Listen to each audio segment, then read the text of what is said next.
Welcome to another episode of Third Eye on the Prize. Here's a question I'm wrestling with. How can I be a compassionate, conscious citizen at this moment? Especially in light of stories like the release of the Epstein Files. We're still at the beginning of finding out what's in there. We know Jeffrey Epstein cultivated close connections with a lot of powerful people, mostly but not only men, in finance, politics, academia, and he was a convicted sex trafficker who killed himself in prison. It's very easy to feel overwhelmed by the sheer size and yuckiness of this story. But that's the same reason we should pay attention to it.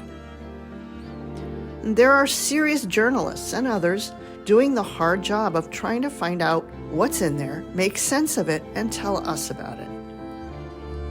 I'm not making any predictions about what will or will not be revealed. On the one hand, regarding this story and what often feels like a barrage of other ones, we don't want to put our heads in the sand, avoid the news, pretend it's not disturbing, perplexing, even infuriating. On the other hand, we're aware of the danger of getting pulled into endless scrolling, commentary, drama. That polarity between engagement and disengagement may even at times feel unavoidable.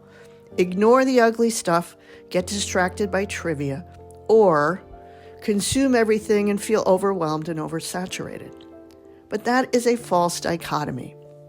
Neither of those brings clarity. What liberates us is truth, but it's not easy to come by. It takes time for complex things to be sorted out. It's understandable we get triggered by big, unsettling stories involving scandal, crisis, violence, injustice, corruption.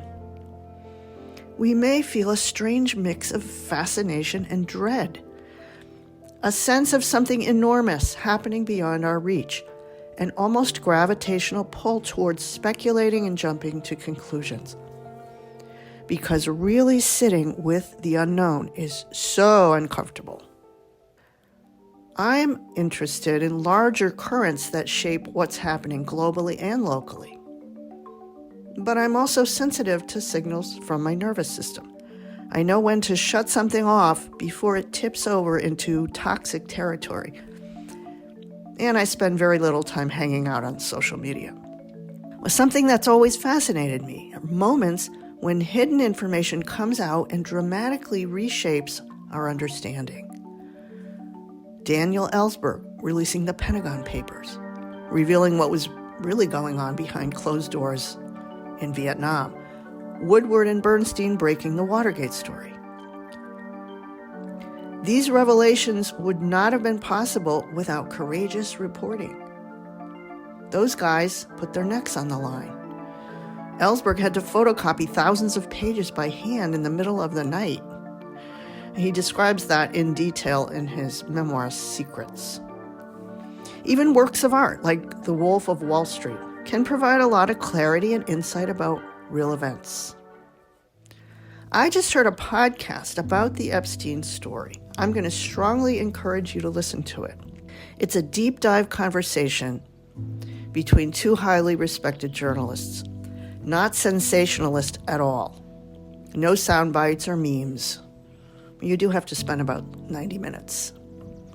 Ezra Klein interviews a guy named Anand Giridharadas, an author and former New York Times columnist, who has done extensive first-hand research hanging out with people in upper echelons of power.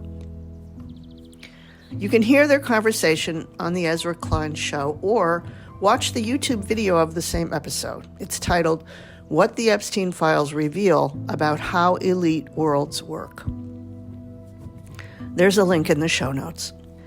At this moment, there's only been a partial disclosure of these files, right? They're still heavily redacted, many pages still withheld.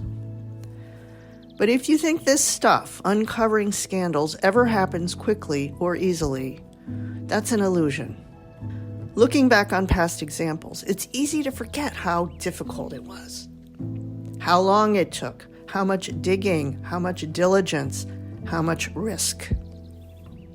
Viewing these stories as we do from a distance, they seem to reinforce the sense that power, wealth, and privilege operate in some deeply pathological ways. This stuff's been around a long time. It's entrenched in social and economic systems and networks. And like organisms, systems and networks have strong self-preservation energies. They don't want to die. Those with power don't want to lose it.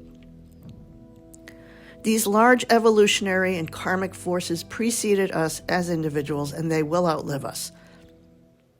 But this feels like some small part of a reckoning trying to happen. Stay tuned. Many more interesting revelations are coming, I'm sure of that. Meanwhile, I think the most productive, life-affirming, beautiful thing we can do is put our focus and energy on awareness, being as awake as possible, and supporting each other in doing that. Getting together in real life, getting outside in nature as much as possible. In a state of alertness, awareness, and presence, the best action to take becomes apparent in each and every moment. Truth has its own powerful energy. What's not ready to be seen yet won't be. What is will come out into the light and be seen. As always, thank you for listening. Until next time, keep your third eye on the prize, and remember, truth is beyond belief.